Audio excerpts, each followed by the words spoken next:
नमस्कार मित्रांनो, माझे नाव माधवी राजभर आहे. मी तुम्हाला हिंदी हा विषय शिकवणार आहे. आज विद्यालय तुमचं स्वागत करत आहे. आज जो आपला धडा आहे व्याकरणचा त्याचं नाव काय आहे? शब्दशुद्धी. काय आहे? शब्दशुद्धी. तर हा धडाचा हा पहिला सीझन आहे. तर चला बघूया या सीझन मध्ये आपण काय पाहणार आहे. तर चला बघूया. बघा. पहिला आपण काय पाहणार आहे? शब्दशुद्धी म्हणजे शब्दशुद्धी काय आहे आणि त्यांची काही परिभाषा पाहणार आहे. तो चला पाहूया। पहला है, किसी भी भाषा में शब्दों को शुद्ध रूप में लिखना आवश्यक होता है। शब्दों को बार बार लिखने से उसका शुद्ध रूप मस्तिष्क में बैठ जाता है और उन्हें शुद्ध रूप में लिखने की विद्यार्थियों की आदत हो जाती है। तर इथे काय म्हणाले आहे की जेव्हा म्हणजे कधीही आपल्याला जी भाषा आहे त्यातून शब्दांचं शुद्ध रूप लिहिताना आवश्यक आहे।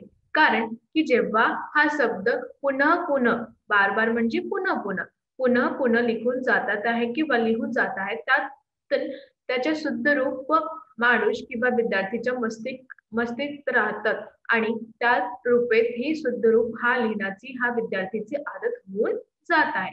म्हणजे इथे म्हणाले आहे की जेव्हा तुम्ही लिहिणार आहे परत परत तेही चीज लिहिणार आहे ते तुमचा मस्तिष्कवर ठेवते।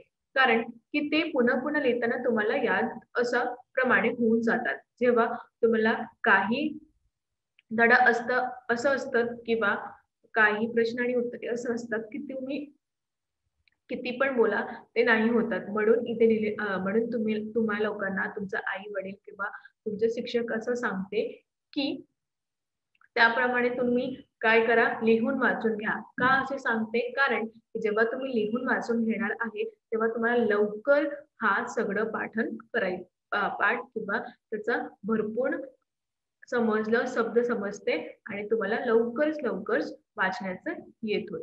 कळलं? हो। तर चला अजून बघूया। इथे काही शब्द दिलेले आहे जे अशुद्ध आहे आणि नंतर इथे शुद्ध दिलेले आहे।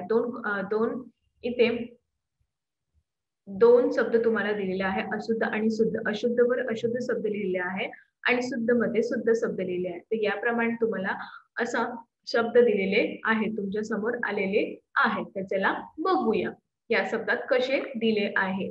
बघा इथे आकाश म्हणजे आकाश, पण इथे तुम्ही किंवा तुम्हाला दिसत आहे की आकाश लिहिलेलं आहे। काय लिहिलं आहे? आकाश। तर इथे यांचं शुद्धीकरण झालेलं आहे। तर इथे काय लिहिलं आहे? आकाश। काय लिहिलं आहे? आकाश। इतर बघा अगामी आणि इथे आगामी म्हणजे एक मात्रा नाही आहे किंवा एक वलंटी नाही आहे, तर त्यातून त्यांचं रूपांतरण खूपच चेंज झालेलं आहे।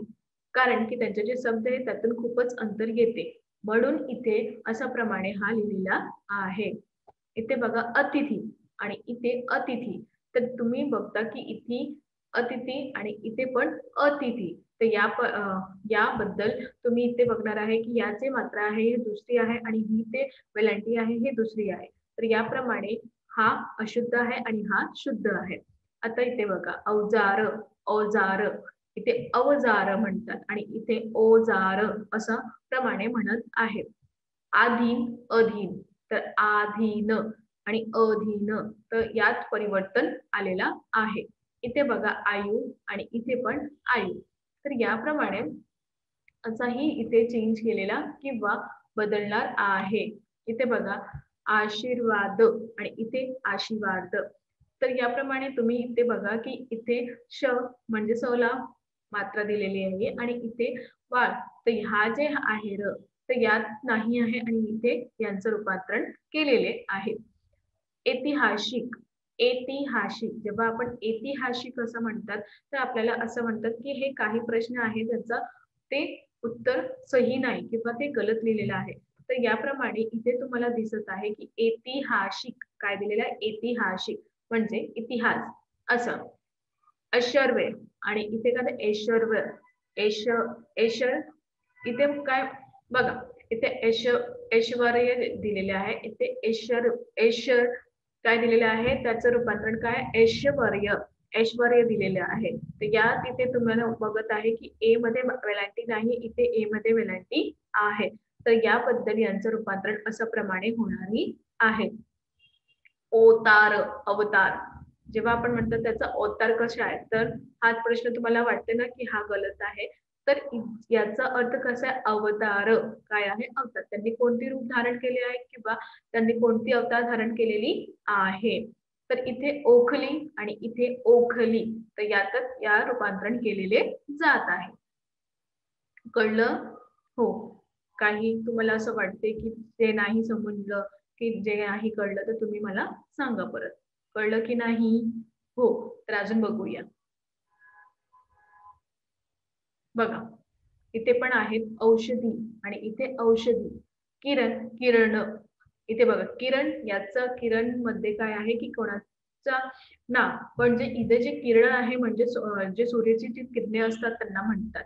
इथे कृपया, कृपया, कृपा, कृपा. तर इथे कृपा म्हणजे तुमची कृपा झालेली आहे असा, आणि कृपा वेगळ्या आहे, तर इथे कृपा.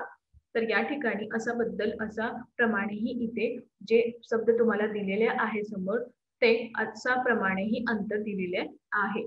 इथे बघा, गती, इथे गती. इथे गती काय आहे की चलत आहे, आणि इथे बघा, इथे गती जी दिलेली आहे त्यांची गती, आणि इथे गती म्हणजे जो आपली चालण्याची क्रिया आहे, ते चालण्याची गती आहे ते कसं आहे.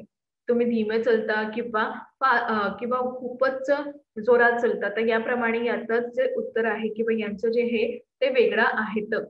इथे बघा, गुरु, गुरु. तर इथे गुरु म्हणजे आपले जे शिक्षक असतात त्यांना म्हणतात आपण. ग्रह कार्य, ग्रह कार्य म्हणजे ग्रह, कोणता ग्रह होता, मंगल ग्रह, असा ग्रह. पण इथे दिलेलं आहे गृह कार्य. गृह कार्य म्हणजे जो आपल्याला विद्यालयामध्ये भेटतात त्यांना म्हणतात आपण गृह कार्य. चरण, चरण, चरण, चरण. तर चरण वेगळं आहे आणि चरण याचा. तर या जे अशुद्ध आहे या शब्द आहे, आणि इथे जे शुद्धीकरण दिलेले आहे, तुम्ही बघणार आहे की एक जे वेलांटी आहे किंवा एक मात्राचा बदलाव किती शब्दाचा अर्थ बदलून देत आहे. झूठ, झूठ. इथे झूठ म्हणाले, इथे झूठ म्हणाले. तलाब, तालाब. इथे तलाब म्हणजे इथे तालाब. दयालू, दयालू. दिवार, दिवार. आता इथे दिवार आणि इथे दिवार. तर जेव्हा आपण बोलतात पण यांचं उच्चारण वेगळाही असतात, त्यांचा अर्थ पण वेगळा आहे, आणि जेव्हा आपण बोलतात त्यांचं उच्चारण पण वेगळाही आहे. कळलं की नाही तुम्हाला? हो. तर अजून बघूया, चला. इथे बघा, धोका. इथे काय आलंय, धोका. आणि इथे धोका. जेव्हा आपण म्हणतो धोका, धोका, याच शब्दाचे अर्थ वेगळे आहे. आणि धोका, धोका म्हणजे काय, जो कोणीही आपला मित्र किंवा आपले जे रिश्तेदार आहेत त्यातून आपल्याला धोका भेटतात त्यांना आपण म्हणतात धोका. इथे धोका. तर या शब्दाचा अर्थ पण वेगळेही आपल्याला दिसत आहे. तर याप्रमाणे जे शुद्ध आहेत त्यांचा अर्थ अलग आहे, आणि जे जे शुद्ध नाही आहे त्याचा पण अलग आहे. अशुद्ध आणि शुद्ध याचप्रमाणे वेगवेगळ्या ठिकाणी वेगवेगळा शब्द आणि वेगवेगळ्या वेलांटी किंवा वेगवेगळा उच्चारण करण्यासाठी जे पण आपल्या समोर आलेले आहे शब्द, त्यातून रूपांतरण केलेले जात आहे. आणि या अर्थाचा किंवा या शब्दाचा आपल्या वाचनाचा किती उपयोग झालेले आहे ते पण आपल्याला करायचं आहे. तर याबद्दल या ठिकाणी आपल्याला या करायचं आहे की या जे आहे शब्दांचा अर्थ बघून आपल्याला काहीतरी बोलायचं किंवा काहीतरी लिहायचं पण आहे. कारण की जेव्हा तुमचा एक पण वेलांटी गलत होणार, तेव्हा तुमचा शब्द पण पुन्हा गलत होणार आहे. तर तुम्ही असा प्रमाणे असा बघूया. कळलं की नाही कळलं? सांगा लवकर बरं. कळलं. आता इथे बघा, निरोग. इथे निरोग. पडोसी, पडोसी. इथे तुम्ही बघणार की या पडोसी मध्ये दोन वेलांटी दिलेली आहे. किती? दोन. तर हा जे आहे तुमचा गलत आहे, कारण की हा सुद्धा आहे, तर हा तुमचा सही आहे. तर याप्रमाणे तुम्ही बघणार की यांचा जे वेलांटी बी आहे ते वेगवेगळा आहे. इथे बघा, पत्नी आणि इथे पत्नी. परंतु, इथे परंतु. तर तुम्ही इथे बघा, यांचे जे मात्रा आहे तर हे वेगवेगळं आहे. तर याचा अर्थ वेगळा असतात आणि याचा वेगळा. परीक्षा आणि इथे परीक्षा. तर इथे पहिला आणि इथे दुसरा अशा प्रमाणे जे वेलांटी बी आहे ते वेगवेगळा आहेत. इथे बघा, पूज्य आणि इथे पण पूज्य. पुरुष, पुरुष. इथे पुरुष आणि इथे पण पुरुष. प्रभु, प्रभु. बहुत, बहुत. बहुत, बहुत. बिमारी आणि इथे पण बिमारी, पण इथे बघा तुम्ही यांचा वेलांटी वेगळा आहे आणि यांचा पण वेगळा आहे. तर याप्रमाणे अशा ठिकाणी वेगवेगळा वेलांटी दिलेली आहे किंवा वेगवेगळा जे वेलांटी आहे त्यांचा अर्थ पण वेगळाही आहे. इथे बघा भक्ती, इथे पण भक्ती. तर या प्रमाणे तुम्ही बघणार आहे की अशुद्ध जे शब्द आहे तुमच्या समोर आहे.